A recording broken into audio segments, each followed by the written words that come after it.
Buksan po natin ang ating mga Biblia sa aklat ng ikalawang Pedro at basahin po natin ang chapter 2 verses 1 to 3. Second Peter chapter 2 verses 1 to 3. Ito po ang sinasabi. Ngunit may lumitaw ding mga bulaang propeta sa gitna ng sambayanan kung paanong sa inyo'y magkakaroon ng mga bulaang guro na palihim na magpapasok ng mga nakapipinsalang turo.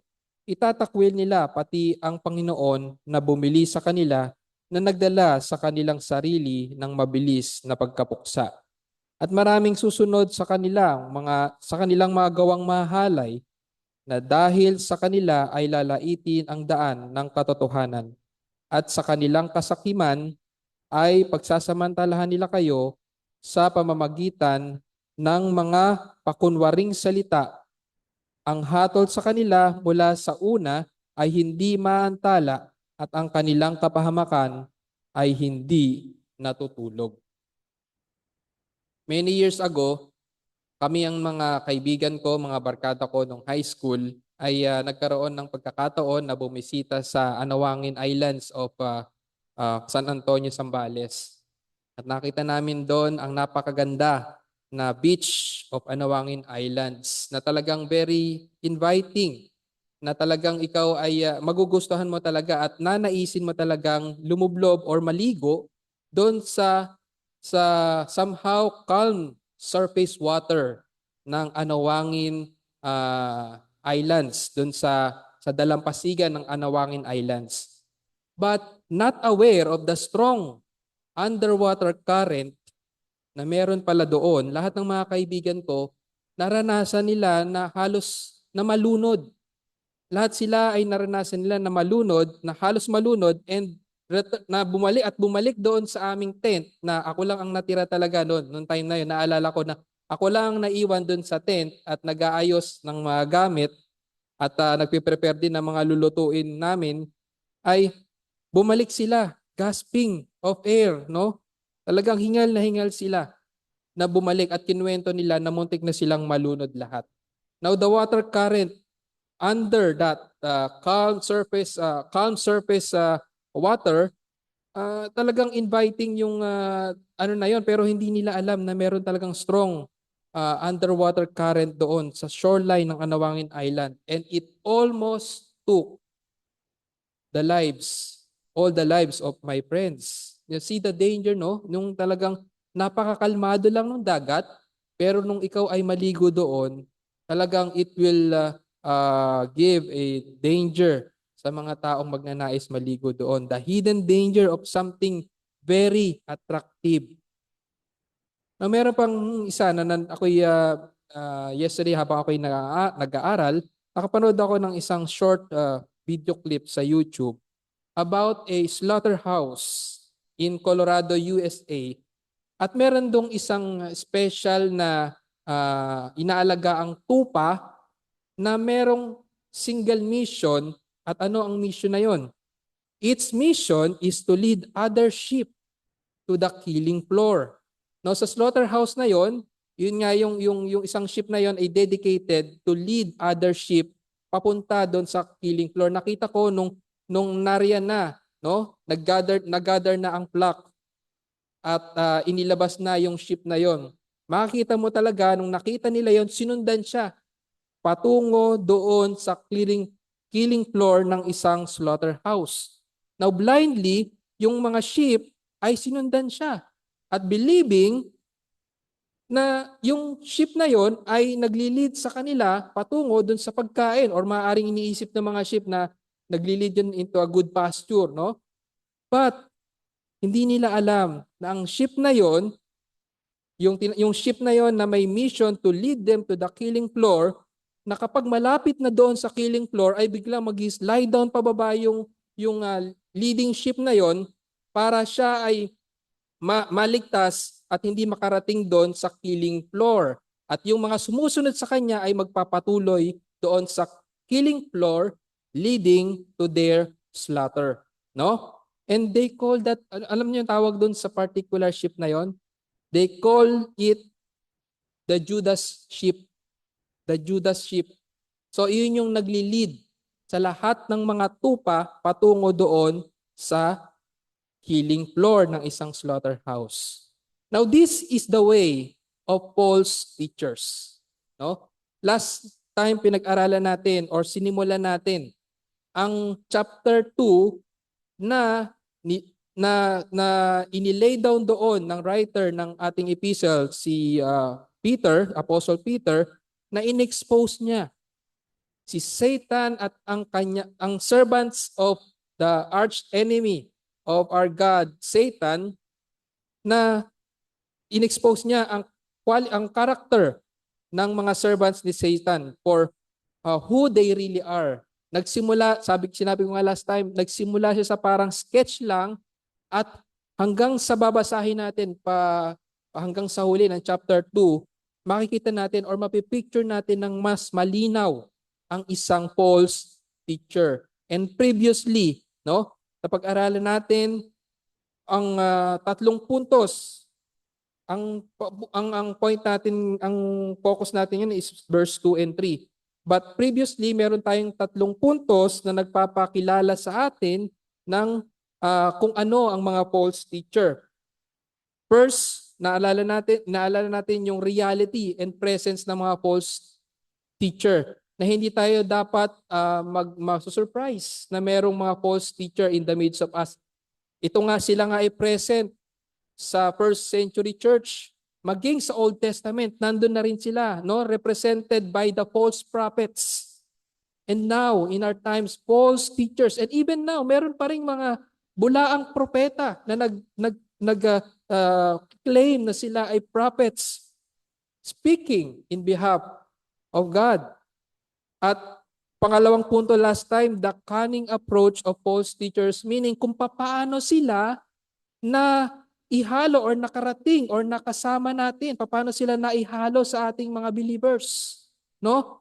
They crept in among us unnoticed, no? Cunning yung kanilang pagpunta or pag-join within the fellowship of the believers.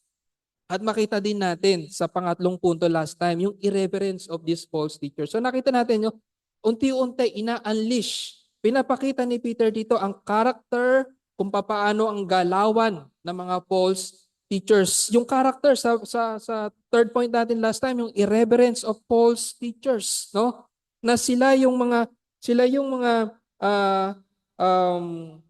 bulaang tagapagturo na itinakwil, no, ang Panginoong Hesukristo, ang soberenya ng Panginoong Hesukristo. Sabi dun sa last part ng verse 1, itatakwil nila pati ang Panginoon na bumili sa kanila na nagdadala sa kanilang sarili ng mabilis na pagkapuksa.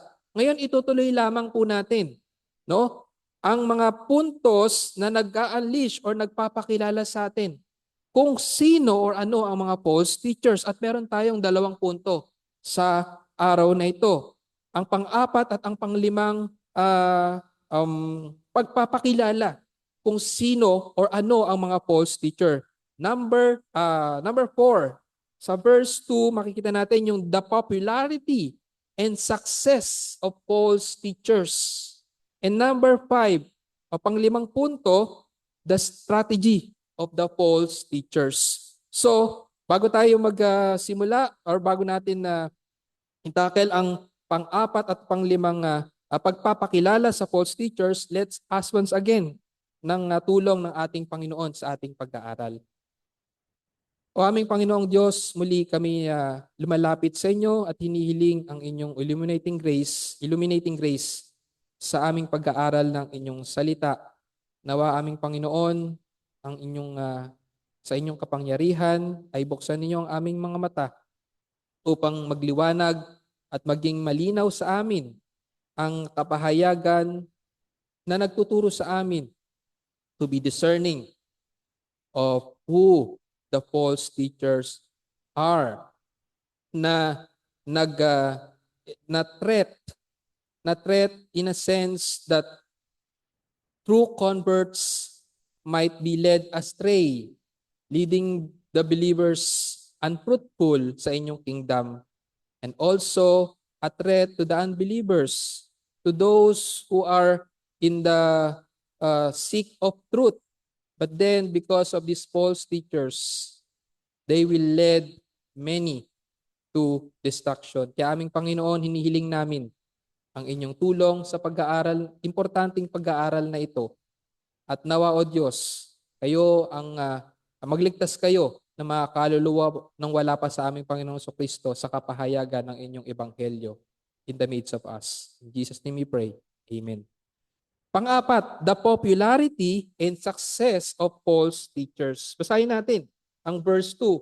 At maraming susunod sa kanilang mga gawang mahalay na dahil sa kanila ay lalaitin ang daan ng katotohanan. Many will follow, no?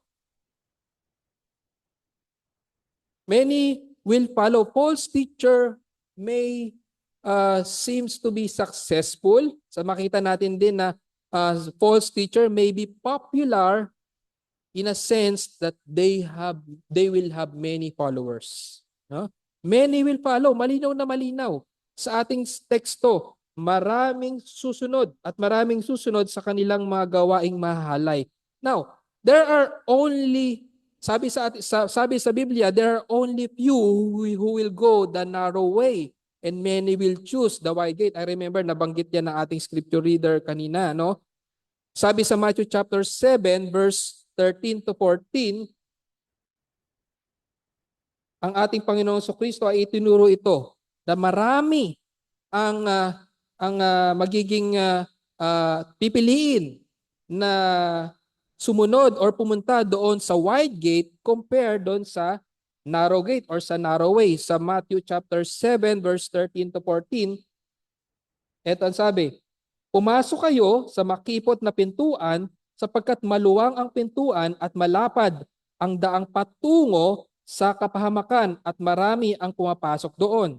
Sapagkat makipot ang pintuan at masikip ang daang patungo sa buhay at kakaunti ang nakakatagpo niyon. Now, if we will continue reading sa verse 15, no? Kasunod na kaagad yung warning about false prophets.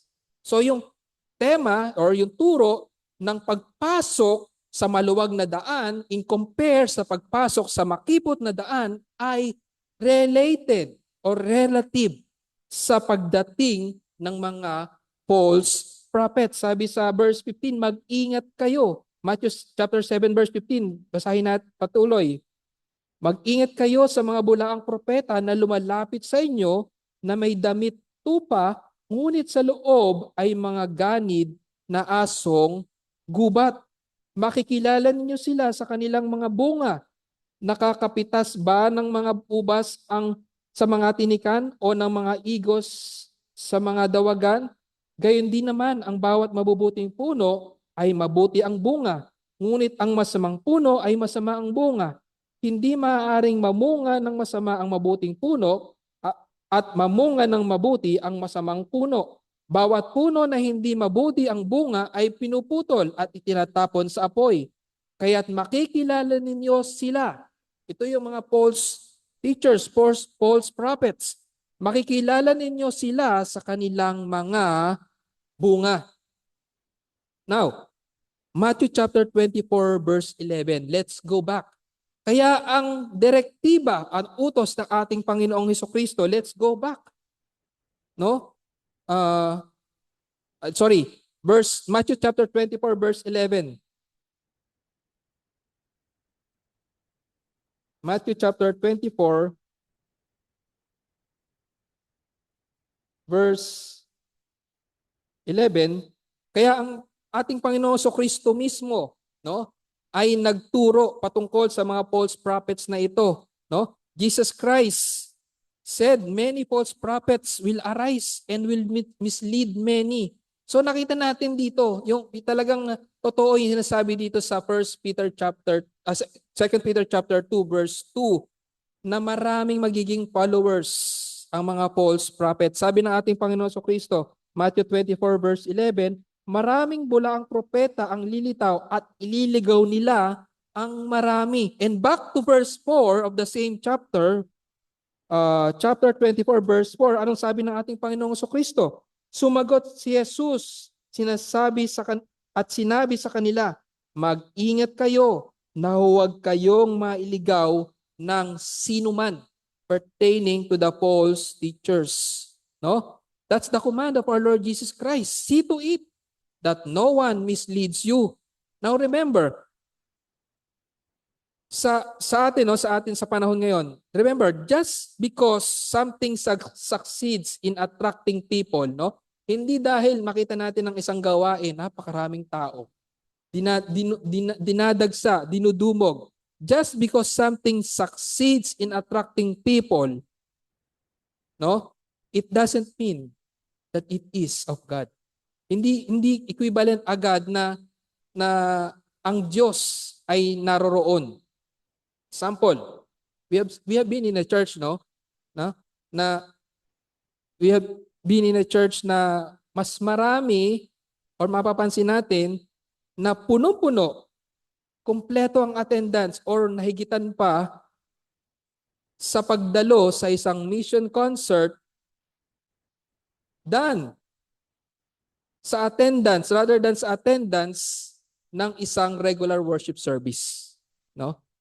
Kapag may mga mission concert, puno yan.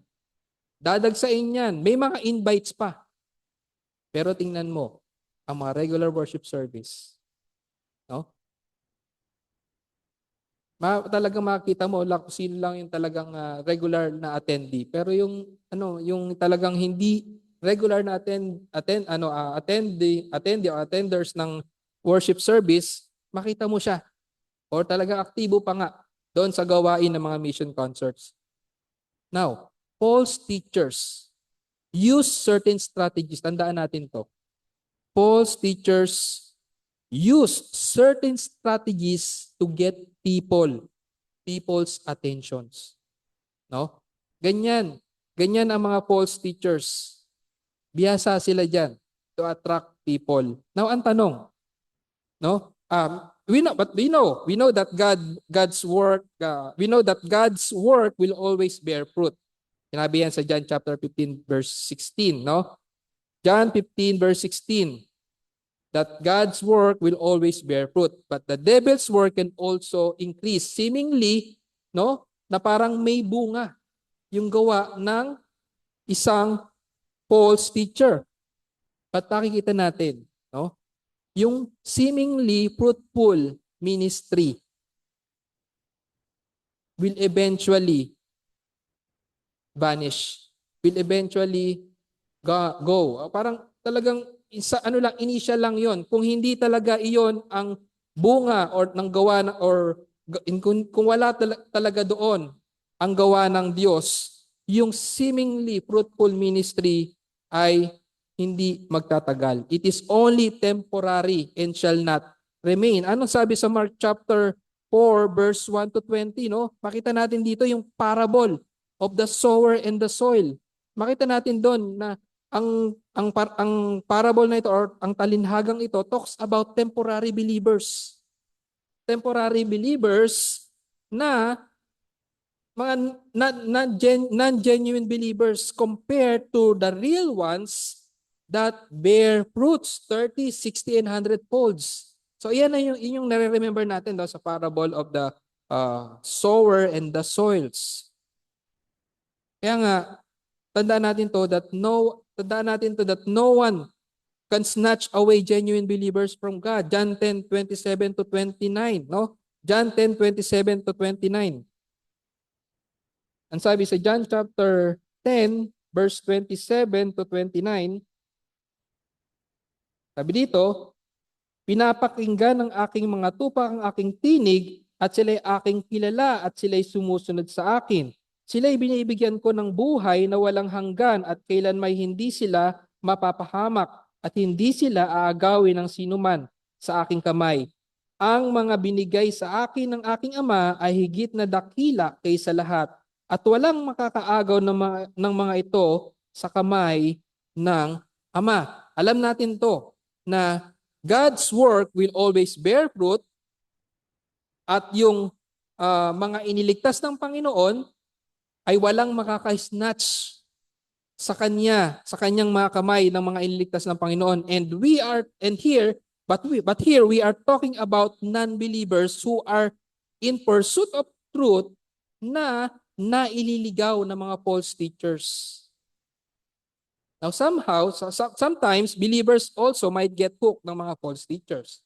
Hindi natin dinidiscredit yon. May mga believers din talaga, genuine believers, na for a time, na-hook ng mga false teacher, thus making them useless nor unfruitful. Yan sinabi sa verse 8 ng chapter 1, no? Sabi sa verse 8 ng chapter 1, yun yung pinapatungkulan dito. Sabi dito, chapter 1 verse 8, sapagkat kung ang mga bagay na ito ay nasa inyo at dumarami, hindi kayo magiging walang saysay or unfruitful o mga walang bunga sa pagkakilala sa ating Panginoong Jesucristo. Ito yung mga believers na nahook ng mga false teachers, rendering them unfruitful or useless in the kingdom of God. No? But alam natin, ang mga iniligtas na ito ng Panginoong Diyos ay magbabalik din. Ibabalik ng Panginoon ang mga ito. But mainly, we are talking about those people who came into the church, who came to us seeking for truth. But because these false teachers prevailing inside the church, naililigaw sila. Naililigaw sila ng mga maling turo. And what makes a false teachers attractive? No? Bakit sila nagkakaroon ng many followers? No? Many will follow them because of their sensuality. Sabi sa ating teksto, no, verse 2, at maraming susunod sa kanilang mga gawang mahalay. Now, yung sensuality dito, aselgeia in Greek, ay in other term, it is lasciviousness. Sensuality or lasciviousness means to follow the physical desire of the body without restraint. Now, pag narinig natin yung pagiging sensual or sensuality, now, nare-remember natin yung pagiging sexually immoral without restraint. Now, ito, yung ginamit na word dito, yung aselgeia or sensuality, is a stronger term na mas matindi pa doon sa sexual immorality, kasi yung sa sexual immorality, sa kanilang pagiging sexually immoral, yung mga excesses noon or yung mga mas further effect pa noon ng pagiging sexually immoral nila ay nagiging way for them to attract people, to attract many followers, and they are sexually immoral without restraint. Ito ang mga false teacher. Now remember, false teacher are false not only because of their teaching. Remember last time na sinabi natin to. False teacher are not only false because of their false teaching, but also because of their morality. But also because they are unfit, no, for the position because of who they are, because of their morality. They are ungodly person who turn the grace of God into licentiousness or licentiousness or sensuality. They live in immoral lives. Sinabi rin niya ni Jude sa aklat ng Jude verse 4. Sabi sa Jude verse 4. No? Ito ang sabi sa sulat ni Jude verse 4, sapagkat may ilang taong nakapasok ng lihim, ang mga iyon ay matagal nang itinalaga sa kahatulang ito, mga hindi makadiyos, na kanilang pinalitan ng kahalayan ang biyaya ng ating Diyos at itinatwa ang kaisa-isa nating pinuno at Panginoon na si Jesucristo. Now, these are the false teacher who keeps on sinning, no? Ungodly person na kine-claim nila ang grace ng Panginoon, no? Pilit nila kine-claim ang grace ng Panginoon in return of their hindi naputol na way of life nila sa pagkakasala, no? They claim of grace, pero yung kanilang buhay ay hindi kakitaan mo talaga ng pagpapatuloy sa buhay ng pagkakasala. Now today, saan natin makikita yung imahe na ito na sinasabi sa atin na yung mga false teachers na hindi nakakitaan ng tunay na pagbabago and yet claiming the grace of God. Makikita natin to sa panahon ngayon, yung mga homosexuals, LGBT people, and even heterosexual perverts. Perverts mean sexually immoral, na nagkaroon ng access sa pulpito ng mga iglesia. Now, ang United Methodist Church in the United States, no? They allow LGBT people to become ministers, proclaimers, no? Ng salita ng Diyos sa mga iglesia. And recently, wag na tayong lumayo, no? Yung sinasabi nating heterosexual perverts na mga nagki-claim na tagapagsalita ng Diyos. Malalayo pa ba tayo kay Apollo Kibuloy? No? Many ang followers niya. Maraming followers siya kung makikita natin. But siya ay na-expose of sex crimes, no? You know, hindi ang it's not, no? It's not the hindi yung pagkakaroon ng mga false teachers amidst uh, us, or yung pagkakaroon ng mga false teachers sa kalagitnaan natin ang somehow distressing. Hindi yun ang distressing eh. Yung pagkakaroon ng mga false teacher in the midst of us. But ang mas distressing is yung mas marami talaga ang kanilang followers. No? Mas nakaka-distress yun. Alam natin that false teachers will be amongst us. Na darating talaga ang mga false teachers. But ang nakaka-distress or nakakabahala ay marami ang kanilang followers. Marami ang sumusunod sa kanila, sa kanilang destructive ways, sa kanilang sensual lives, kanilang lives na sexually immoral, no? And these are the instances that the way of truth is maligned. Katulad dun sa ating binasa sa verse 2. Na dahil sa kanila, na dahil sa mga false teacher, ay lalaitin ang daan ng katotohanan. Dito nangyayari tuloy that the way of truth is maligned. No? These false ways of false teachers, yung pamumuhay ng mga false teachers na ito ay antithesis or kabaliktaran ng pamumuhay sa katotohanan. No? The false ways of false teachers are antithesis to the true way, sa daan ng katotohanan. Now, tayo mga mananampalataya, ang ating buhay, no? Our life, a Christian life is a glass house. Ito ay inahalin tulad sa isang glass house. A Christian life is a glass house. Many unbelieving neighbors are always, no? Yung pamumuhay natin bilang Kristiyano, para tayong nasa inside the glass house.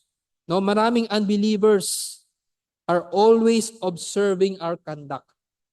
No? Nariyan sila to observe us. At once na makakitaan tayo ng butas, nariyan namamalain ang daan ng katotohanan. Now Peter, no, sa 1 Peter chapter 2 verse 12, tell us to keep our conduct honorable among Gentiles.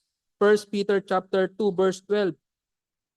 1 Peter chapter 2 verse 12, ang sabi dito, maging marangal ang inyong pag-uugali sa gitna ng mga hentil, upang kung magsalita sila laban sa inyo na parang kayo'y gumagawa ng kasamaan, ay makita nila ang inyong mabubuting gawa at luwalhatiin nila ang Diyos sa araw ng pagdalaw. Ang pagiging Kristiyano, ang buhay ng pagiging Kristiyano is a life guided by the way of truth, by the truth of the gospel. Tandaan natin yan, mga kapatid.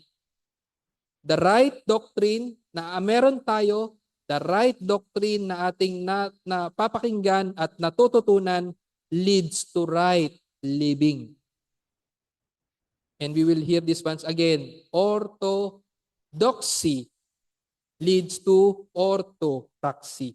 No? Right doctrine leads to right living. Panglima, no? Panglima na pagpapakilala sa mga false teacher. No, sabi sa verse 3, pinakita dito yung strategy of false teachers. Verse 3 clearly states the strategy of false teachers. Paano ang kanilang strategy? It is exploiting by telling false words and the driving motive is their greediness. Basahin natin ang verse 3. Sabi dito, at sa kanilang kasakiman ay pagsasamantalahan nila kayo sa pamamagitan ng pakunwaring salita. See, this is the strategy of false teachers. No? They are exploiting by telling people false words. And their driving motive is their greediness. Greediness. Let's talk about greediness. Greed. Now, false teachers are determined to deceive people because of greed, because of the love of money. No? Pag narinig talaga natin yung greed, there's nothing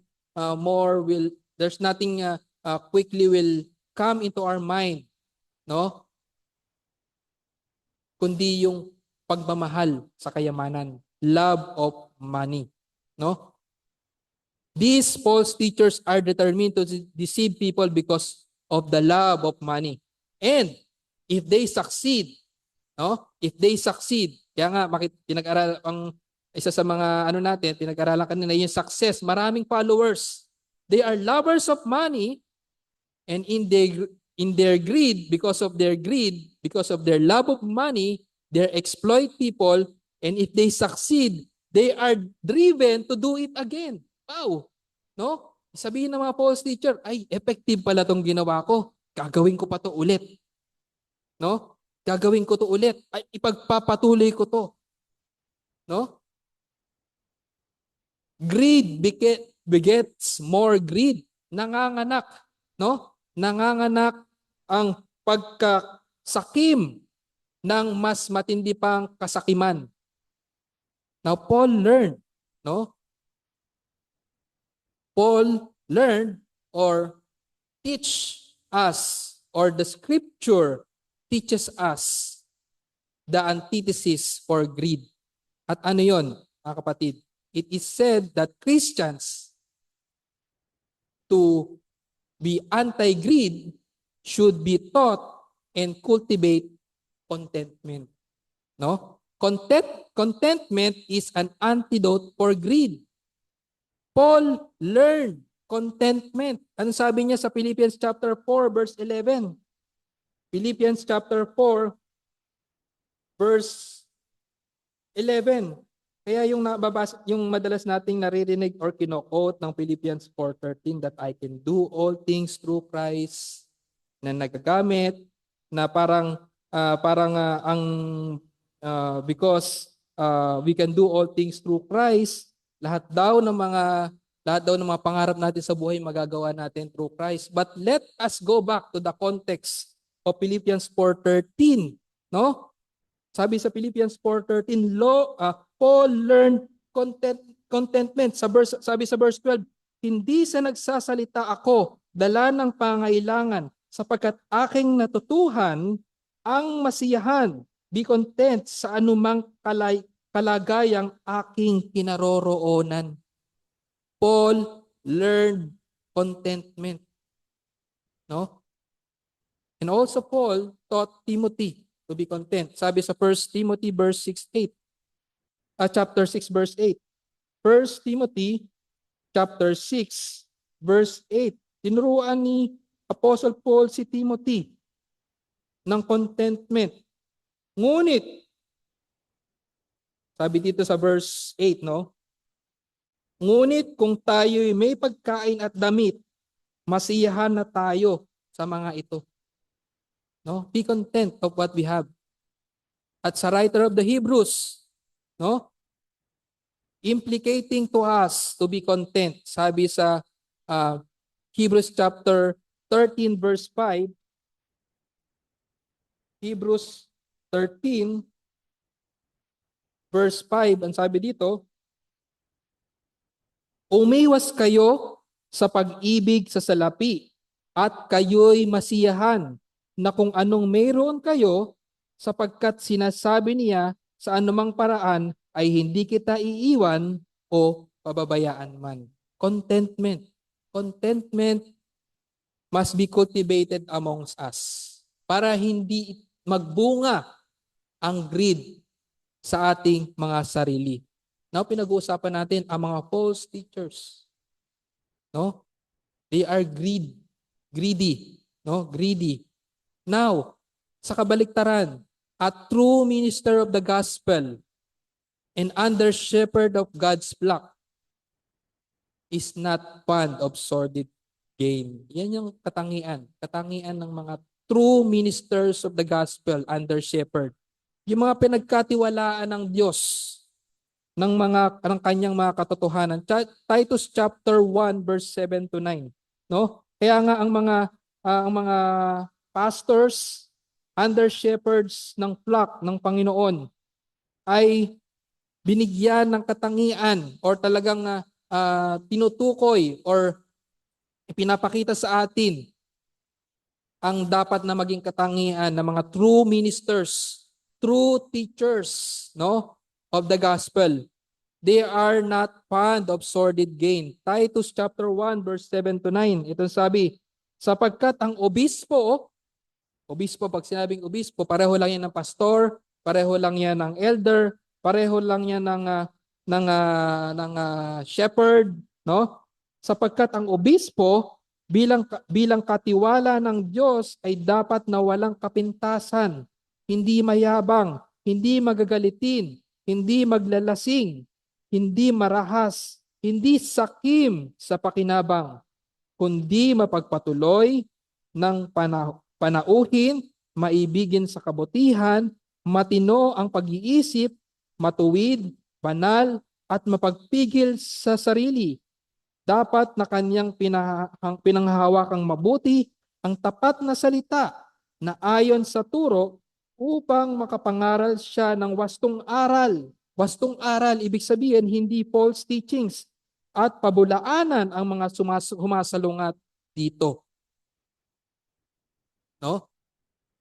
True teachers, true ministers of the gospel are not fond of sordid gain. In fact, sabi sa 2 Corinthians chapter 2 verse 17, sabi ni Apostle Paul, huwag nating ipangalakal ang salita ng Diyos. 2 Corinthians chapter 2 verse 17. 2 Corinthians chapter 2 verse 17. Sapagkat kami ay hindi gaya ng marami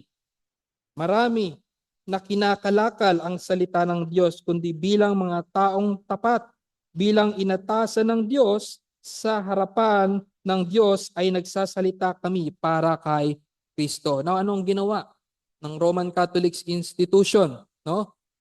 Sila ngayon, sa panahon ngayon ay sumisingil ng malaki para lamang mag-officiate ng kasal. Diba? Kaya maraming nagsasabi, ayaw na nilang magpakasal sa simbahan. Sapagkat yung payment pa lang sa simbahan, napakamahal na. No? Now, we proclaim the gospel for free. We must proclaim the gospel for free. At huwag ipangalakal ang salita ng Diyos. Freely we receive. Freely we give. Now, sinabi dito, ini-exploit ng mga false teachers. No? Ang mga tao.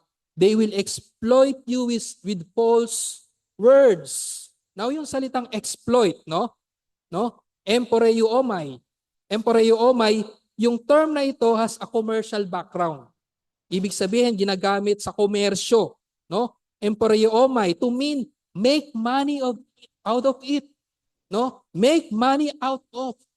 Yung ginamit na emporeo omai, or yung exploit. Pag sinabing exploit, no?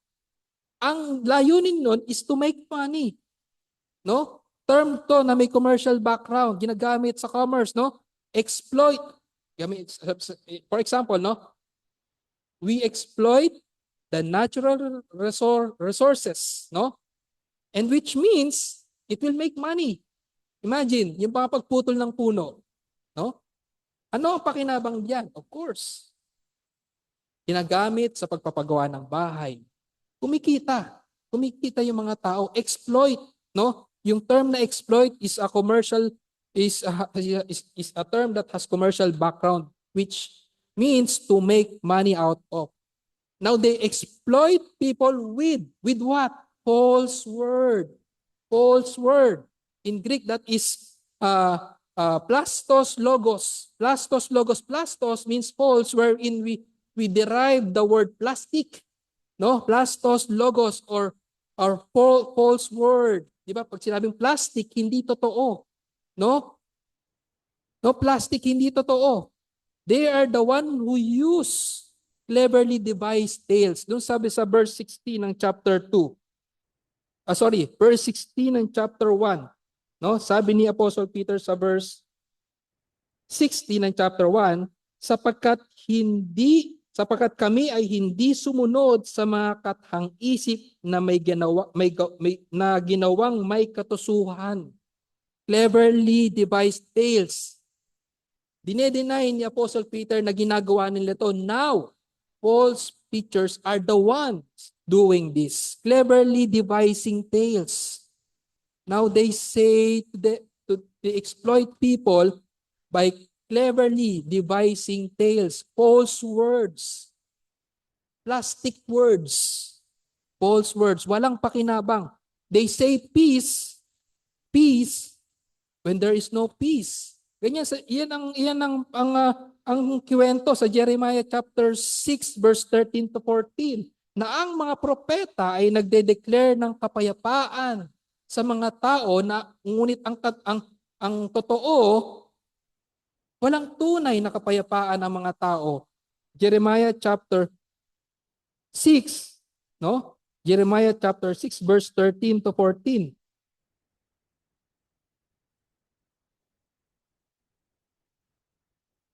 Jeremiah chapter 6 verse 13 to 14. Sapagkat mula sa pinakamaliit sa kanila hanggang sa pinakamalaki sa kanila, ang bawat isa ay sakim sa pinagkakakitaan, at mula sa propeta hanggang sa pariman, bawat isa ay gumagawang may panlilinlang. Kanilang pinagaling ng bahagya ang mga sugat ng aking bayan na sinasabi, kapayapaan, kapayapaan, gayong wala namang kapayapaan.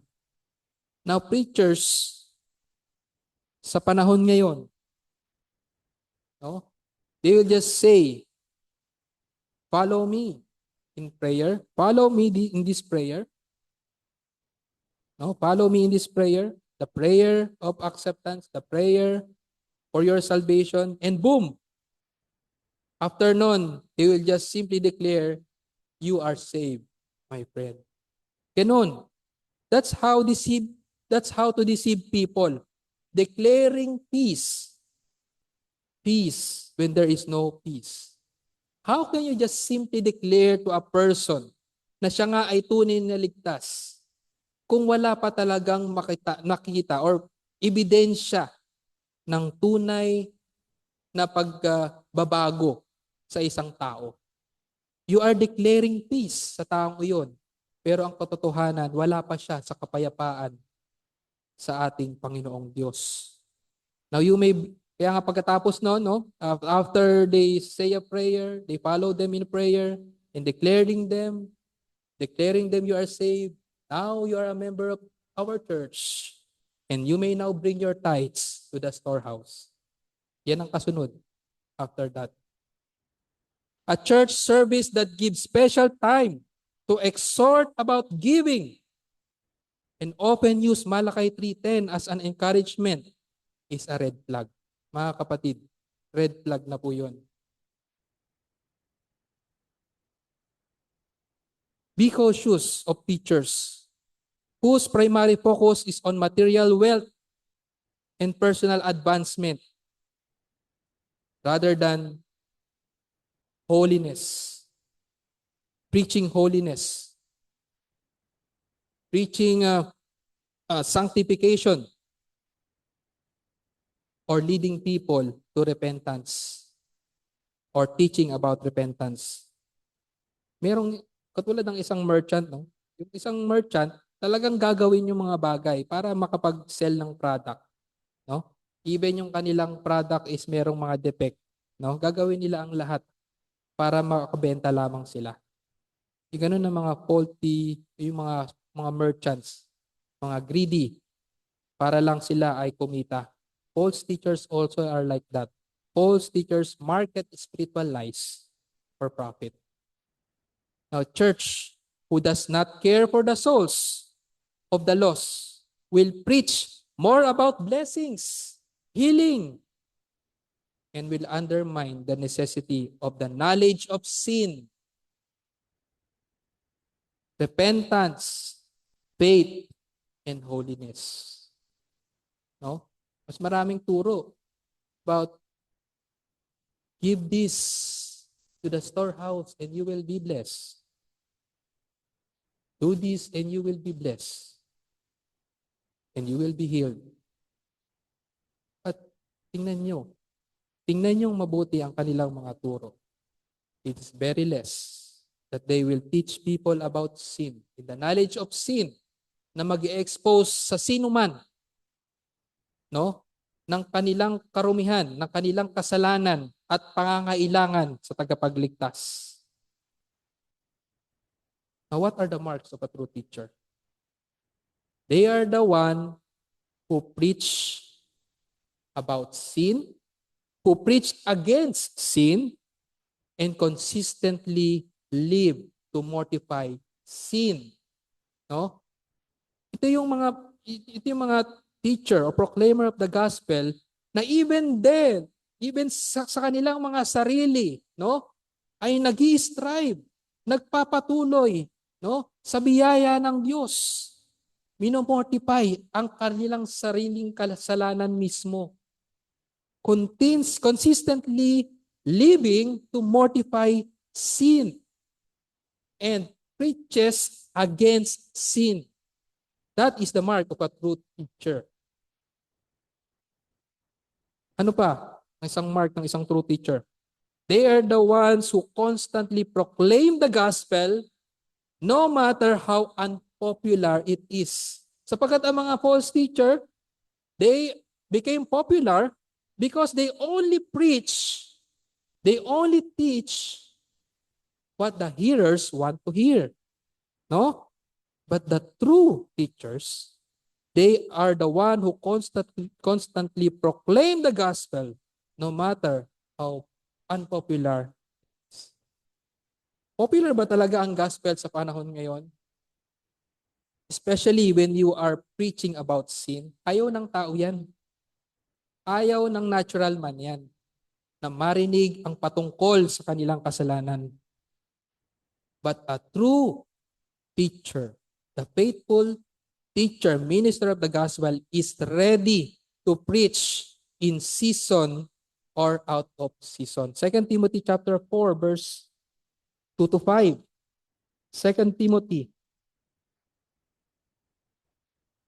2 Timothy chapter 4 verse 2 to 5.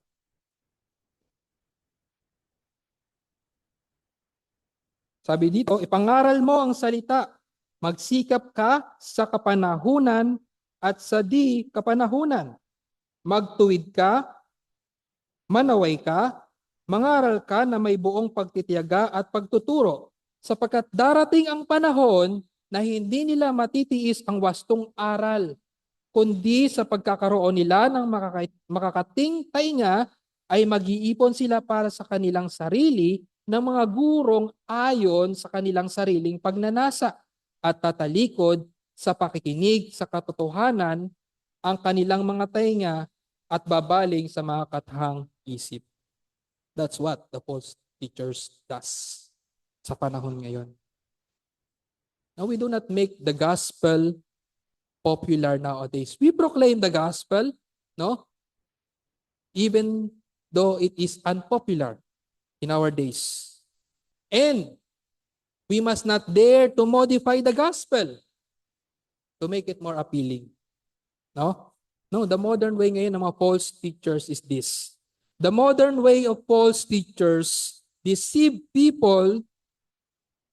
The modern way of a false teacher to deceive people is by twisting the scripture, modifying the scripture to adapt in the present culture. They are devising a theology relevant and responsive in the need of the present time. Kaya nga merong mga church ngayon daw na, ibahin na natin yung ating book of discipline. Kasi hindi na yan relevant sa panahon ngayon. No? Sa kultura natin ngayon. No? Let us be welcoming. No? Sa mga immoral people or sa mga tinagurang immoral people noong unang panahon, pero ngayon, dapat na natin silang i-accept. Dapat na nating matutunan na sila ay tanggapin sa ministry. Dahil iyan na ang kultura ngayon. That's the way of false teachers deceive people today. They twist the scripture to adapt in the present culture. Devising theology na dapat maging relevant ang kanilang theology, dapat maging relevant ang kanilang practices, no? Yung kanilang worship services maging relevant and responsive in the need of our time. In the need of our present time. Ganyan ang mga gawain ng mga false teacher ngayon. Now, anong mga ating mga maaaring maging take home sa mensaheng ito na pinapakilala sa atin ang mga gawa at gawi at katangian ng isang false teacher? Una, never be deceived by someone who appears popular and influential in the church, but their lives have no mark of genuine conversion. Know them by their fruit. Makikilala talaga natin. We have to know them. We are to know them by their fruit. Yung mga taga pagpahayag sa atin or mga tagapagturo natin, no? It's not because they're popular that we will lend to them our ears. It's not because they're influential. It's not because they're rich. It's not because they have attained a high degree of mataas ang kanilang napag-aralan, no? But check their lives. Check their lives. If they have this mark of genuine conversion, know them by their fruits. And reminders sa atin to live a life of godliness. Sapagkat marami ang nag-o-observe sa atin, no? Observing our way of life. No? Katulad ng mga false teachers na dapat natin ring suriin ang kanilang way of life. No? Kung tayo nga ba ay nasa pangalaga ng mga tamang tagapagturo. And we are responsible. Ang bawat isa sa atin responsible to discern false teachers by knowing them as the scripture describes them. No? Kaya importante sa atin ang pag-aaral na to. And if we are kung meron tayong care, no? If we are very much we have care or we put so much care of our own soul, no? And look after our fellow brothers and sisters, no? Sa kaluluwa rin ng mga fellow brothers and sisters. We must view false teachers the way God describes them, no? Kung talagang meron tayong pakialam sa sarili nating kaluluwa at sa kaluluwa ng mga kapwa natin mananampalataya, we must know these false teachers as God describes them in the scripture. Know their operation, no? Know their strategy, know their tactics. Most especially know their lives. Know their lives, no? For they are servants of Satan, no? Cunning, no? Their intention is to devour the people of God. Their intention is to steal, kill, and destroy. 1 Peter chapter 5 verse 8. 1 Peter chapter 5 verse 8. Ang sabi dito, magpakatino kayo, magbantay kayo. Ang dyablo na inyong kaaway ay tulad ng leyong gumagala at umuungal na humahanap ng kanyang malalapa. Now, Peter is pertaining about towards believers dito. Sila ang target, mga believers ang target ng mga false teachers. Believers ang target ni Satan through false teachers. John chapter 10 verse 10. No? John chapter 10 verse 10. Ano pa ang sabi dito? Ang magnanakaw, no? Ang magnanakaw ay dumarating lamang upang magnakaw, pumatay at tumuksa. Yan ang layunin ni Satan at ng kanyang mga servants.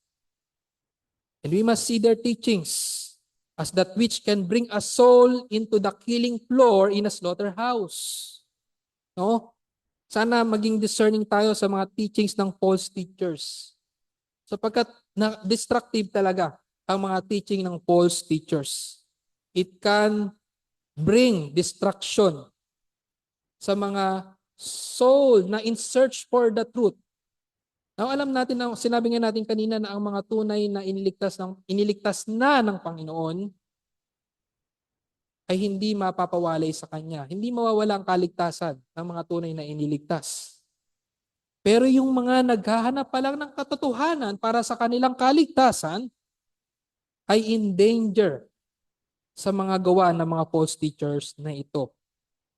And we are to pray. Manalangin tayo and endeavor to snatch our erring friends. No? Yung mga people who are in search for truth, because of the teacher and teachings they follow. They are erring because sumusunod sila doon sa mga maling katuruan ng mga false teachers. Now, meron tayong mga kakilala niyan, dati nating kasama sa iglesia na ngayon ay tagasunod ng mga maling tagapagturo. Kasama na natin, ngunit naligaw pa din. Nandoon sa dating daan. No? At para sa mga kaibigan natin na wala pa sa Panginoong Hesukristo, kaibigan, Satan is not very much concerned to the unbelievers, unlike how much he strives to harm the believers. Mas concerned siya sa mga believers kaysa sa iyo. No? In a sense that ang kanya talagang layunin ay puksain ang mga believers. Sapagkat ang mga believers, ang mga unbelievers ay talagang patungo na sa pagkapuksa kung hindi sila maligtas sa kanilang kalagayan. Sabi sa John chapter 8 verse 44 to 42, those who hear and follow Satan are son of Satan. John chapter 8 verse 42 to 48. Anong sabi ng ating Panginoong Hesukristo? John 8:42 to 48. Sabi dito, sinabi sa kanila ni Jesus, kung ang Diyos ang inyong ama ay iniibig ninyo sana kung ang Diyos ang inyong ama ay iniibig ninyo sana ako, sapagkat ako'y nagmula sa Diyos at ngayon ay naririto ako. Hindi ako naparito mula sa aking sarili, kundi sinugo niya ako. Bakit hindi ninyo ako nauunawaan sa aking sinasabi? Sapagkat hindi ninyo matanggap ang aking salita. Kayo'y mula sa inyong amang Diablo at ang nais niyong gawin ay ang kagustuhan ng inyong ama. Siya'y isang mamamatay tao buhat pa sa simula at hindi naninindigan sa katotohanan sapagkat walang katotohanan sa kanya. Kapag siya ay nagsasalita ng kasinungalingan, siya ay nagsasalita ayon sa kanyang sariling likas sapagkat siya'y isang sinungaling at ama ng kasinungalingan. Those who follow Satan are his sons. And you do not like to hear that, my friend. Hindi mo gusto na marinig sa oras na ito na ikaw ay anak ng dyablo. kung ikaw ay wala sa Panginoong Diyos, kung wala ka sa Panginoong Hesukristo. Right? Hindi mo gusto yan.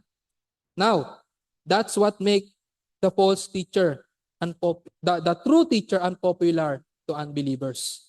If the true and faithful teachers of the Word of God will not tell you that you are bound to condemnation because you follow your father Satan, no? Hindi siya magiging totoo sa kanyang sarili, or hindi siya maging faithful teacher of the Word of God. Kaya nga iyan ang sinasabi namin sa iyo, kaibigan, na kung ikaw ay wala sa Panginoong Hesukristo at patuloy na sinusunod ang gusto ng iyong amang si Satanas, ay wala ka sa kaligtasan. Ikaw ay patungo sa walang hanggang kaparusahan. That's why we're telling you this, my friend. We are just being true that those who are wicked will face damnation. But we're also telling you the truth that once a person repents of his sin and turn from his ways, put their trust in Christ, he will be saved. That's the truth of the gospel. You must know that you are a sinner.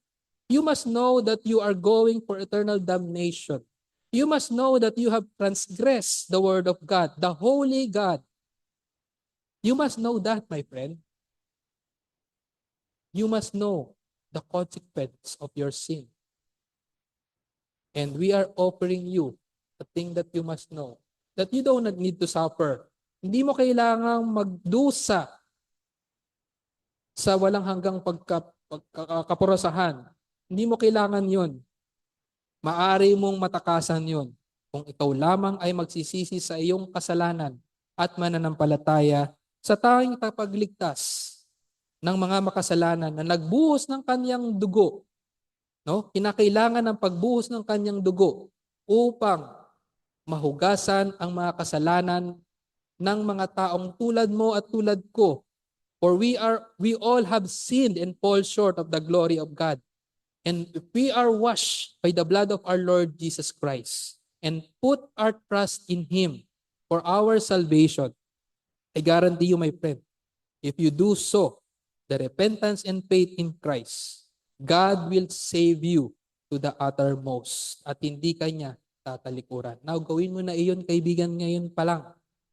Kung ikaw ay nagnanais na maligtas at na-realize mo sa sarili mo na ikaw ay makasalanan at hindi mo kayang kitain ang pabor ng Diyos para sa iyong kasalanan, sapagkat ang ating mga mabubuting gawa ay hindi kailanman maaaring makapagligtas sa atin, kundi sa pamamagitan lamang ng gawa ng Panginoong Hesukristo, His perfect work for the salvation of sinners like you and me is the only pleasing aroma in the eyes of God, in the sight of God, for which a person will be saved. If you just trust Him and repent of your sin, my friend. Now do it now before it's too late. Let's pray. O aming Panginoon, muli kami nagpapasalamat sa kaliwanagan ng inyong salita, for your illuminating grace, for our understanding of the identity, the strategy, the character, the operation of the false teacher in the midst of us, in the midst of your church, O God, na nakapasok, crept in cunningly sa iyong iglesia. Kaya nga aming Panginoon, inihiling namin ang inyong biyaya, sa inyong biyaya, O Diyos, na tulungan nyo din ang mga tagapangalaga o tagapagpahayag ng inyong salita na manatili na matapat sa inyo, na mabuhay ng may kabanalan, at hindi mapatunayan na sila ay isang mga false teachers. Kaya nga, O Diyos, hinihiling namin sa inyong biyaya lamang na ang bawat gospel proclaimers ng iyong iglesia ay mapanatili sa pamumuhay ng naaayon sa iyong salita. At hinihiling namin, Panginoon, na mas ma-expose pa ang mga false teachers in the midst of us, para lalong kami ay mapalayo or mailayo sa kanilang mga maling gawa na magdudulot sa amin ng pagiging unfruitful in your kingdom. And also, mailayo ang mga taong naghahanap ng katotohanan para sa kanilang kaligtasan at mailayo sila sa kapahamakan ng mga false teachings, false words ng mga false teachers na maaring mag-lead sa kanila sa walang hanggang kapahamakan. Aming Panginoon, nawa o Diyos, ang bunga ng inyong salita ay magbunga in the midst of us, sa bawat isa sa amin.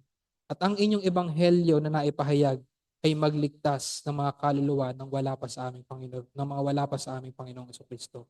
Ito po ang aming samod dalangin sa pangalan ni Jesus. Amen.